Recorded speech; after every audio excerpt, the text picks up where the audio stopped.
All right, there I am. Hello, and there are you. Nice to see you again.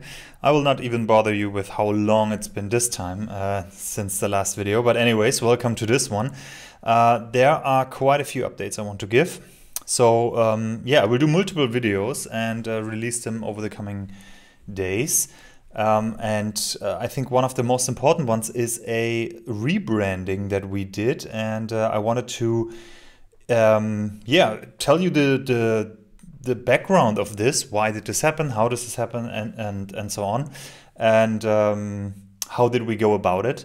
So this is what this video is about. So we renamed Tresor One to Parqet, and the reason was that, or let's start at the beginning. So 1.5 years ago, I used Tresor. I like the name Tresor as like stuff where you put valuable things in, as a name for my tracking tool back then, which then resulted in Tresor One and the whole like kind of online tool platform for yeah, financially literate people that want to build some wealth and track their portfolios. And yeah, you all know the story. It went quite well and continues to grow and challenge and is a lot of fun to build. Anyways, Tresor One in general was a name that, you know, I just came up with, and the domain was free and I liked it, so I used it. But I didn't do any like due diligence on, you know, is the name out there? Is it protected? Something like this. I thought it's probably not. If I Google it, like there was some stuff we could find, but none like actual business currently. There was once a coin named Tresor or Tresor One or something, but I couldn't find anything about it. Nothing recent at least. So I used the name. And I even protected it. I showed it in a video. I protected it in Germany as a brand, and received the document and so on. And I thought, okay, this, like, I don't care if anyone else names their company Tresor One or product. I don't want to go after them or something, but I want to protect me and the company, the project. So I hope that filing for a brand here in Germany will protect me from that. Turns out it's not the case. I got a letter from Deloitte at one point, one of the big consultancy firms, from their lawyers. I got an email and then a letter. The letter is like, you know, it has to be given to you by hand. Like in the movies, like you have been served or something like this. I wasn't served or something, but there was a courier, a person that had to give that to me by hand. And that shit is scary a bit. Anyways, and it said something along the lines that this is a protected brand in the US, I think, or international somewhere. Not in Germany, but anyways, and that we are infringing. It was not the exact same like how it's written, but it was so close that there was a risk of people confusing the two companies or the two products. And I agreed. It's very close. So that other company is also in the financial sphere, more on the crypto world. So yeah, it's definitely not like, you know, a carpenter or something where it doesn't matter, where the audience is completely different, or the user base, the customers. There is actual risk of people confusing the two. So I approached a legal team here in Germany, brand experts or experts in that field, and explained them the case. And they basically told me that yeah, it's probably best if we adapt the names, because their claim or their brand is registered internationally and before I registered Tresor One. So they had the more, like the stronger claim, and fighting them, you know, it would distract me, it would distract the team, it would cost money that I don't have, or that the company, the project doesn't have. So yeah, it was a very fast decision to say, okay, we have to rename. Of course, this hurts. It hurts a lot after a year building that brand. And it was quite, I mean, I would say it's a household name in Germany in that niche, in that community of investors, retail investors in Germany. And yeah, so that hurt quite a lot personally. But anyways, it was, I still think, and I continue to think that this was the best decision to rename as fast as possible, basically get it over with, get this issue sorted, and continue to focus on building the product and the company. So, but then, you know, you have to come up with a new name, and that is really hard. There was one thing that we did before. The other company wanted us to stop using the name within 2 weeks. That is obviously impossible. Come up with a new name, do everything like in all the apps, all the websites, branding material, and so on. So the lawyers agreed that we will have 3 to 4 months to change the names. And I waited to tell you about it until we finished that transition. So we are very close to finishing it, not completely, but we announced everything. The websites are changed and so on. I will get to that. But the next part of, like, after the lawyers agreed how long this all takes, or how long we have time, it's coming up with a new name. And that, you know, in the beginning, it's quite easy. There is no legacy on it, and you can just come up with a name that sounds good, that is hopefully original, which obviously I failed to do. And you can start using it and build that brand. And yeah, but if you have a legacy, if you have something where, you know, that has a meaning already, and then you try to change it, that is really, really hard. And it basically, like, you can only it can only disappoint. The best case scenario is like no one cares, or it's all right. There is probably almost never a rebranding where people say, oh, okay, this is so much better, except if like your brand or logo is like 20 years, 50 years dated or something, or 100 years. Yeah, maybe there are cases like this, but anyways, for a young project like this, I thought best case scenario is it doesn't suck, or, you know, it's hard to spell, or people can't find it or something like this. I looked a lot at other brands. Like, we did a whole process, you know, like affiliations, competitors, companies we admire, like what words do we like associate with investing, like investing stocks, Börsenparkett, so some German words, money, wealth, shares, equity, you know, all of these things. And then we used name generators, we brainstormed, I got drunk and tried to come up with stuff, you know, whatever it is. It took me over a month. It took me like 6 weeks. I was pretty set on a combination between between shares and trade. I think then it was straight. And if you write it down, STRADE, it looks good, I think. I still think. But if you pronounce it, if you say it, well, it's straight. And people will write it wrong. People will understand it wrong.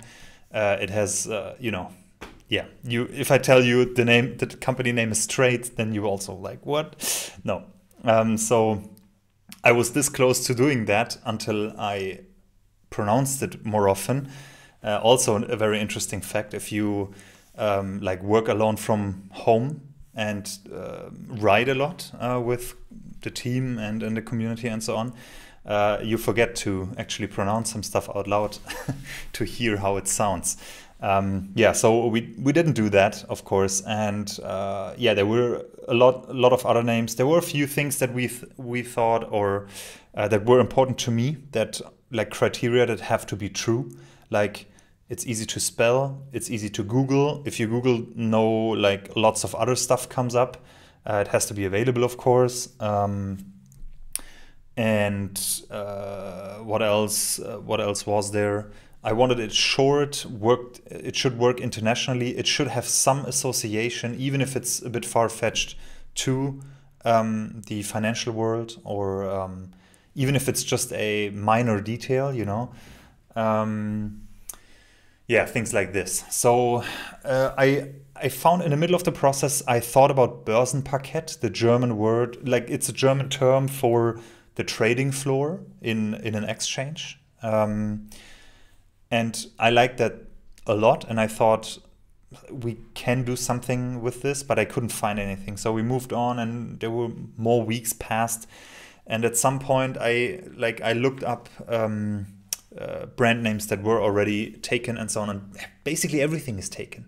Everything is taken, and it's very hard to protect. Like you couldn't, I don't think you could protect a fruit name today, like Apple did, for example. I mean, could you name a company banana today? I don't know. Anyways, that's why a lot of these companies use names that represent something real but are written wrong, or there is some like twist in the word, like Lyft, for example, or Flickr. Twitter was also like, it was named, I think, TWRRTR in the beginning, I think. So yeah, this kind of stuff. So I also thought, okay, let's use a name that works, that is, you know, good to pronounce, good to say, or at least not offending to say, and can be written easily, can be memorized. And Parqet was one. I thought Parqet is great. Parquet is basically the German word for hardwood floor. Maybe it's in English the same, Parquet, I'm not sure. And then spell it wrong, write it wrong. I saw that in French you write it almost the same, Parquet. Maybe even an E after that, not sure. But I thought, okay, I want to pronounce it the German way, just write it wrong. So Parquet, Parqet. Short, memorizable, it has an affiliation, an association.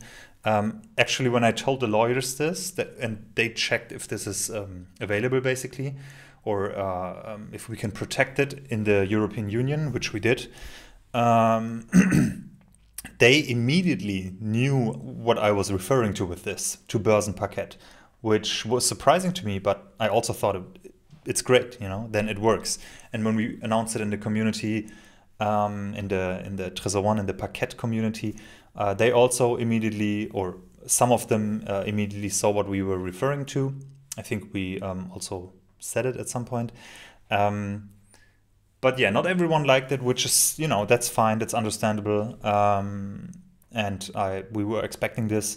But honestly, I think in 1 year, nobody cares. Like everyone will get used to it. Everyone will be used to it already. And it's just a name. And you associate the values that we built for Tresor One, hopefully, with the new name. It's tough. You have to fill the new name with life. You have to change everything, of course. And also from a search engine optimization perspective and all of that, you have to like really be careful how you change all of that. It's not an easy one, I think. But at the end of the day, look at how many bad brand names are household names today. Everyone knows globally. Like there are so many that, yeah, the name at the end, it doesn't matter. Like how the name of a company or a product is. It matters what people associate with it. So the values that you put on it, what it stands for, what it represents, and that is everything that matters. So yeah, after we had a name that satisfied the basic criteria or the criteria of us, and it was by far my favorite choice from the thousands of names that we looked at. The important part is that we immediately start putting that in front of people and letting people associate stuff with it, right? So yeah, basically building the brand again. So that's what we did. Yeah, we protected it in the European Union. I actually got the letter a few days ago. Yeah, so that was the whole process. It's not completely finished. So for example, the iOS app is still the old branding. That's the reason why we can't update the iOS app currently, because Apple wants us to put in-app purchases in it. we have to do that first until we rebrand, but that's of course coming, including the rebranding. We are working on that. And yeah, overall, like this whole process, of course, was a huge distraction. We didn't want to do that. We had to. Stuff like this comes up, and I think it's important to get it over with as fast as possible, like a band-aid, rip it off and go if you have no other option. So we can, look forward again. We announced everything. We rebranded almost everything, new logo and the name everywhere, including the URLs. We have redirections. We just ported the community. It's a lot of work, but yeah, we made it now, like 90% or 95%.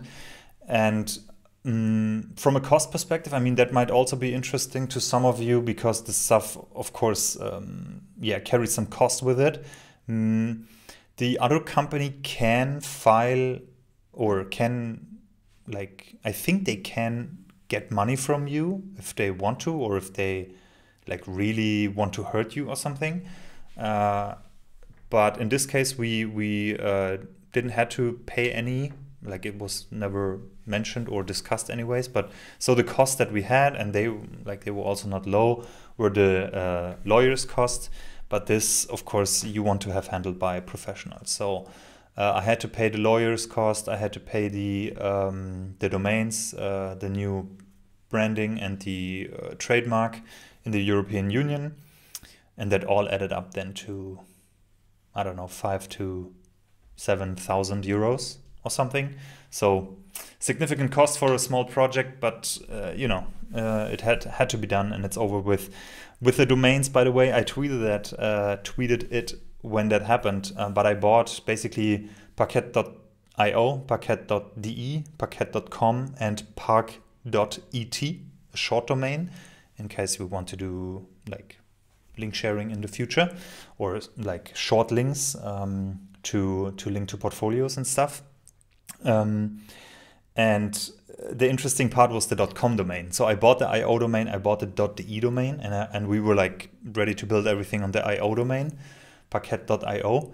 But the .com domain was taken from a domain parker, which is a business I think should be illegal. But anyways, and they wanted $35,000 for it, for Parqet.com. And yeah, I then wrote the person a couple times and made some other suggestions and, let's say, negotiated. And at the end of the day, we got it for $400, which compared was a great deal. And it was also, something within our budget that I thought was great to have the .com domain. So we now have the .com domain, Parqet.com. Everything else redirects to it. And that concludes the rebranding of Parqet, or Tresor One, to Parqet. It's a click by the article, I know, but yeah, it hurt a lot, and I thought a lot about this. Again, major distraction, but we made it through, and now we are very well on our way to fill the name Parqet with life and to build up the new brand. And I think, again, within a year or two, no, sooner, I guess within a year, users will be completely on that, and their mind shifted as well. We do have some spots where it still says Tresor One. If you see anything, just let me know, and we will fix it. But from invoices to emails to social media to SaaS companies, products that we use, to the login screens and so on, this has to be changed in so many places.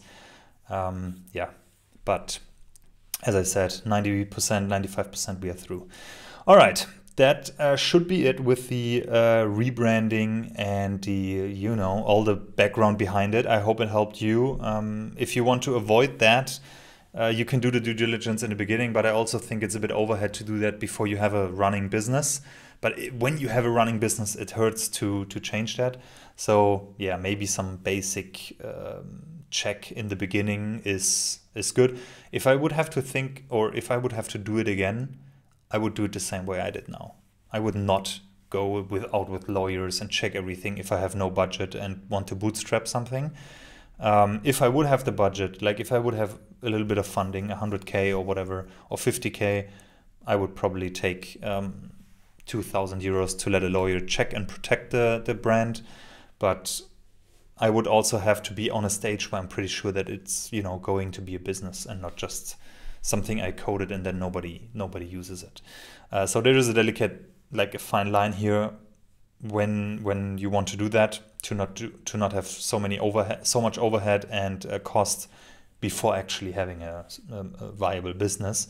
But it definitely, like, as soon as you can do that, probably within the first year, I would recommend, because the longer you wait or the later this happens, the more it hurts, of course. All right. So yeah, again, there will be some videos following because there is lots to talk about, but I hope you enjoyed this one. You know the drill. Like, subscribe, leave a comment, let me know what you thought or what you struggle with or building currently. And yeah, I see you in the next video. Bye.